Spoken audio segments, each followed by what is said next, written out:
Welcome, everybody, to Dead Talk Live. And today we are honored to have with us Gus Birney, who is one of the stars of the new hit show on Stars called Shining Vale. Gus, thank you so much for being here with us. How are you doing today? I'm doing so good. Thank you for having me. This is exciting. I love the show. Now, for people who have not watched Shining Vale, like I said, it is available on Stars. New episodes drop every Sunday. This past Sunday, episode 6 dropped. Yes, And before we get started, Gus, how many total episodes are in the first season? there's eight, so there's two more, which is crazy. It feels like it's gone very fast, It but has, it has. And it is a 30-minute show, which I really like because it is on a digital streaming network slash cable network, so there's no commercials.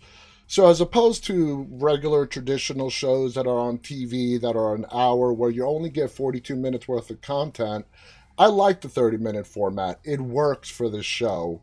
So I just want to lay that out. And guys, you're going to want to watch this show. It's a horror comedy. And when we go to the comedy part, I would say it's situational comedy. Would you agree with that?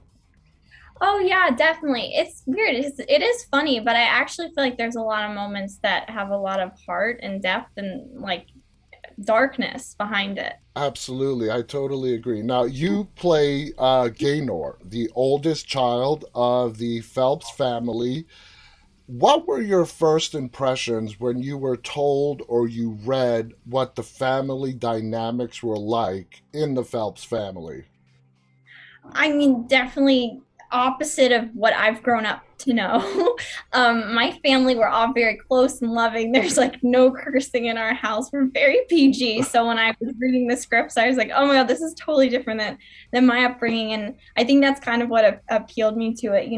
I think Gaynor is so awesome and just like somebody that can stand up for themselves and have that much gusto and passion and just I was so attracted to her, and I think I thought I wasn't right for it when I first read the script, and I was like, oh, there's no way that they would just physically how I look. I was like, no one's gonna take a chance on a Yeah. blonde, pale little.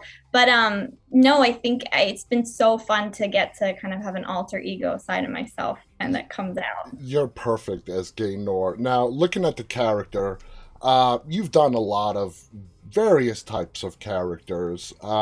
Gaynor is a character that it looks like you can have a lot of fun playing. Compared to some of the other characters you have done, where does Gaynor sit? Do you really, really enjoy playing this character? Oh my gosh, yes. I mean, Jeff, who's the showrunner, Jeff Abstroff, he and I got very close, and he's so smart. And I think as the show went on, the writers, as they got to know me a little better, they also write to your personality and kind of add pieces of yourself into it, which is really fun. But no, she's a blast. I mean, I love her clothes. She has a great sense of humor, and yeah, I think she's not your typical teenager. She's very layered. Very smart, very smart. I would put that at the top of the list. Now, let's go a little deeper into the family dynamics. Your character, Gaynor, meets a boy at school that you like. This boy's religious, and you sort of take on religion to impress the boy. Now that we're at episode 6, it is my impression from watching the show that you're not doing this for the boy anymore. This is something that you may want to latch onto. Do you agree with that? Oh, totally. I think it's everything you said. I think she kind of went into it to piss off her mom and yeah, and fall into her old ways of trying to match the guy she likes. But I think she's actually taken aback at how it's making her reflect herself and her choices and where she's going with her life. And I think she wants to change, but it's kind of that nature versus nurture thing where it's like, is this personality and the person I'm destined to be in my blood, or can I change? Can it be someone else? And you'll have to see where she's going. Exactly. Now, there was a very heart touching moment after you spend the weekend at your grandma's house, with which, by the way, is played by Judith Light. And it's really Oh, great to see. she's so awesome. It is so great to see Judith on the screen again. She plays your grandmother, and then you come back home, and Courtney Cox, who plays Pat, your mom, you come home and you give her, no words are spoken. You just give her this big hug. When you were acting out that scene and you were trying to convey the emotions, what were they? Were they, Mom, I'm so sorry for what you had to go through with your mother growing up? Was it, Mom, I appreciate you a lot more? As a backstory, as an actress trying to fill that scene, what was going through your head?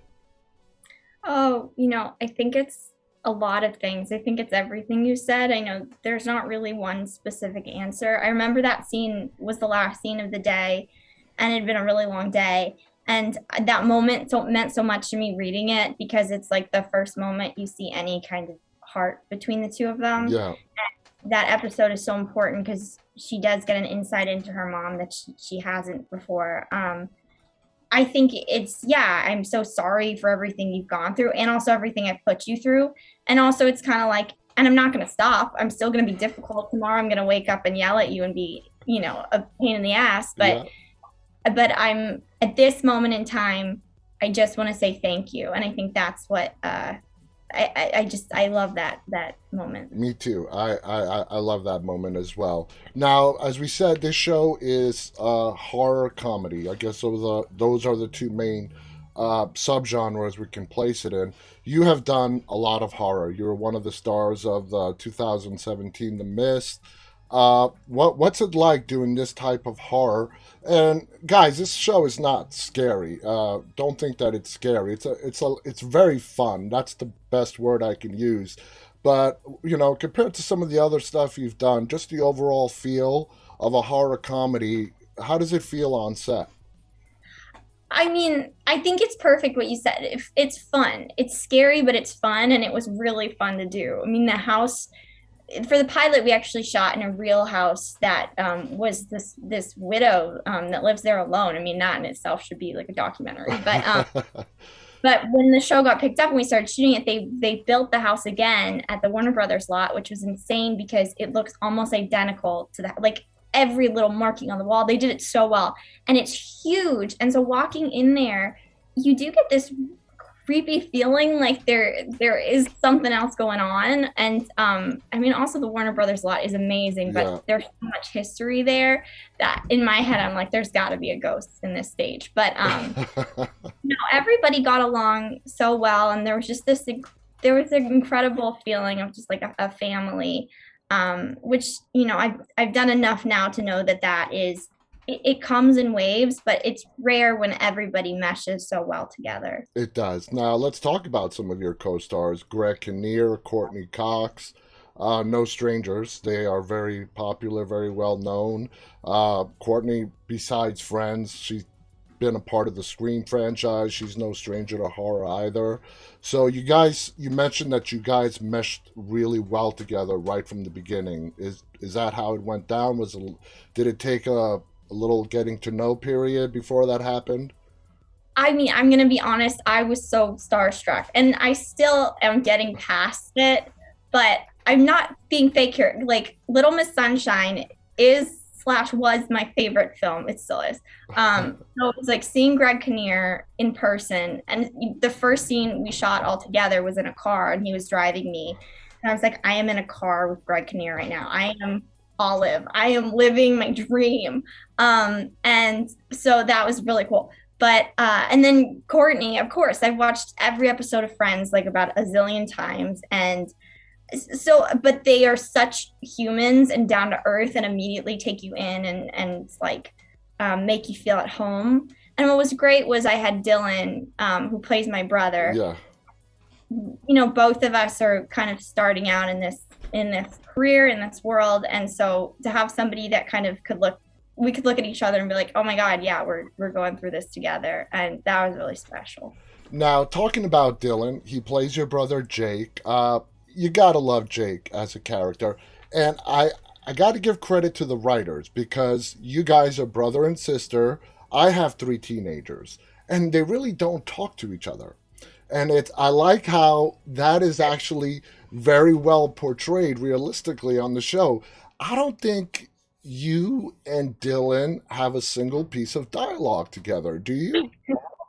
No, and we used to talk about that because it's like, we were very good friends. So I know we don't speak. There is some stuff coming up that I think you will see us interact, but no, and up until this point you haven't really seen us have anything. And then we have Roxy, the dog. I think Roxy is definitely the fifth member of the family. That dog has a mind of its own, and it's been involved in so many crucial scenes. Is there like a special dog handler to make the dog react the way it does on set and all that? Well, she is her dad. That's what I'm going to call him. He's always like every time we do a scene, he's across the camera and she makes direct eye contact with him. And if she can't see him, if he's not in her line of vision, she'll start screaming and running around. But that dog is the star of the show. She steals the show, and everybody knows it. I mean, it's just it might as well be called Shining Roxy. So there you go. Absolutely. So let's talk about when it comes to doing your scenes and being directed. Do you feel the director, the showrunner, which you mentioned, they give all you guys leeway to explore your characters? Yeah, I think, because it was only half an hour, the more episodes we did, that's the luxury of doing a TV show rather than doing, even just a film. Like you have time to figure stuff out and discover what you want to do with them. And like as you can have an idea of a character, but as the season goes on, they mesh and they change and they evolve. And so I think really having a personal relationship with Jeff, I would go to his house for dinner and like we talk about stuff and he was kind of like a father figure. He might Yeah. hate that I'm saying that, but I think that really helped me figure out this character and what I wanted to bring of myself into it. And yeah, it's all about the people doing a job like this. Is this your first dive into a comedic role? I mean, actually, really, I don't think I'm funny at all. I think if I'm funny, it's because I'm awkward and I've fallen. But like in real life, I'm not trying to be. But no, I've done like a lot of comedy little parts here and there, and I love doing them. They're much harder than I think people give them credit to be, Yeah. and when you're trying to be funny. So watching Greg and Courtney, who are like a master in this, who can say a line that's written one way that you're like, that's funny, and then they say it 10 different ways, and each way is funny in its own specific way. It really helped me grow and change and figure out like, oh, there's actually some technique behind this. So yeah. Now, I've heard this a lot, especially with TV shows, as each episode goes on, and you touched on this as well. The writers write around the actor's strength. So, have you noticed the writers with the dialogue that they're giving you is making you really be funny? Because you are tremendously funny on the show. It's because the writers are getting to know you and they're working around your strength. I think so. Yeah. I think, they maybe see like what kind of thing I play into and yeah, right around that. I know this is less about what you just said, but I in the sixth episode I got to sing and that kind of came about because Jeff saw on my Instagram that I sang and I talked about it.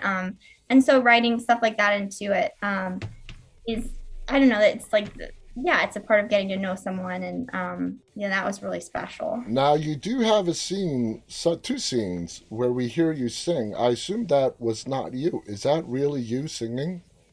That was me, Oh yes. my God! Wow, you have a beautiful voice. That's amazing. I really, oftentimes they dub a voiceover, but oh my God, I did not know that. That's fascinating. Now, Gaynor is a character, you're not afraid to speak your mind. You're a strong young woman. You have wit. Like I said, you're very, very intelligent. Uh, you said it's opposite of how you were brought up with your family, how Gaynor is very disrespectful to your parents. Uh, are there any traits of Gaynor that you, Gus Birney, could relate to? I think weirdly, like her, you wouldn't describe her as soft at all, but I Mm-mm. think there's this, no. But underneath it all, I do think she's very sensitive and yes, there aren't a lot of scenes with her and her brother, but I think she would do anything for him. And honestly, anything for both of her parents. Like, I think it's the kind of thing she can take her stuff out on them, but if anyone else tried to, she'd beat them up. And I feel like that's the same with my family, Very protective. very protective. I'm very protective of, I have a brother and both my parents, and they're my best friends. And so what's so great about the show is that the family dynamic is everything. And I think that's the heart of the show. And I think it's represented really well that even though there's so much chaos, there is so much love underneath it all. It's just sometimes love brings chaos. Exactly. As the episodes, we have 2 episodes left in this first season. Hopefully, we're going to get more seasons. Are you hoping that the layers of Gaynor get peeled back and we start to find out what's more at the core of this character? Yeah, I definitely think, especially in this next one that's coming up, you do see a much more vulnerable side of her. And hopefully, if the show goes on to like kind of where it's left, you would get to see her grow and expand. And she does a lot of there. She has a whole arc, and I think by the last 2 episodes, you see it all come to fruition. Okay. Now, there's a lot of, there's a lot of F bombs dropped on the show by Courtney, by yourself. It's hysterical. It's very well placed. Now, do you think Gaynor is a product? Is she very similar to her mom? And is that what kind of is pissing her off? That her and her mom are so similar? Is her smartass attitude a product of her being raised by a mom like Courtney Cox, who loves her child? But, you know, let me put it to you this way. I can relate to Courtney Cox's character. As a dad, I can relate. I drop, in casual way the F bombs with my kids. They're teenagers. I'm like, it's nothing they haven't heard at school. So I can sort of relate with Courtney Cox's character. And I know that makes me sound really bad, but do you think, Gaynor is a product of her upbringing, and that's what makes her such a smartass? Also gave her wit and the ability to be strong. Oh, absolutely. That was kind of my goal, honestly. I really wanted everybody to see Courtney so much in my character, and that like the reason they don't get along is because they are so similar. And it's like she's just fighting every urge to not be her mom, and that only makes her more like her mom. And I know from when I was auditioning for the show, my callback was reading with Courtney, and I think they wanted to make sure that we had that similarity. And as I watch it, I hope that that comes off. But yeah, they are exactly alike, but also incredibly difficult. So there's no way they'd ever see it. And yeah. Now, the family dynamic is sort of the main star of the show. All of you guys combined together as a family unit is the actual star of the show. When you were auditioning with Courtney, Greg, Dylan, did they have you guys do any kind of a chemistry read with each other? Yeah, well, what's crazy was it was during like the heat of the pandemic, and I did a tape, I self-taped, and then I just got a call back and I read with Courtney over Zoom, and then I didn't read with anybody else. So the first day I got there to shoot was like the day I met Greg and I met Dylan. And I think it was kind of banking on, yeah, us all kind of meshing and it working. But I think it did. It's crazy how that can happen. Yeah. It just sort of falls into place. I don't want to give too much stuff away in spoilers. But the baptism scene, again, very critical to your character. That's not something Gaynor would do to impress a boy. That's what really sold me that this is something that she wants to latch onto and wants to believe. If you had a choice, would you like to see Gaynor continue on this path that she's on right now? You know, I think this is a good chapter of her life. I don't think it should become her life. I think this needed to happen for her to look at her. self and reevaluate some of the choices she's made. But do I think she should go down a path of like, strictly religion and cut out? No, because I think she has too much Yeah, passion and all this going on underneath it. But I think this was a necessary chapter in her life. And you'll see what it brings about. exactly. And I think, I know you can't answer this, but I think the writers are really setting us up with your path, with, the baptism, the religion, and then what Courtney is going through in the house. Is it a ghost? Is it a demon? We still don't know. Things are leaning towards it being more malevolent. But I think the writers are setting us up with your character and your mom's character, Courtney, coming together in some kind of a big showdown. I know you can't answer that, but I'm really looking forward to see how that all plays out. Gus, I want to thank you so much for being on here. This has been great. You're doing fantastic on the show, as are your co stars. Guys, again, the show is called Shining Vale. New episodes drop every Sunday on Stars. Check it out. If you start binging it, you could literally finish it in a day. It's 30-minute episodes, and you won't be disappointed. There's been no official word yet on a renewal for a season 2, right? Not officially, but let's hope it's happening. Let's hope it happens. Gus, thank you so much. Any final thoughts you want to share before we go? Oh no, just thank you so much for having me. And yeah, watch Shining Vale. Absolutely, guys. Watch Shining Vale. Again, thank you to my guest, Gus Birney. Thank you to all you guys who are tuning in live or are going to be watching this later on. On behalf of Gus and myself, stay safe and stay walking. Bye, everybody.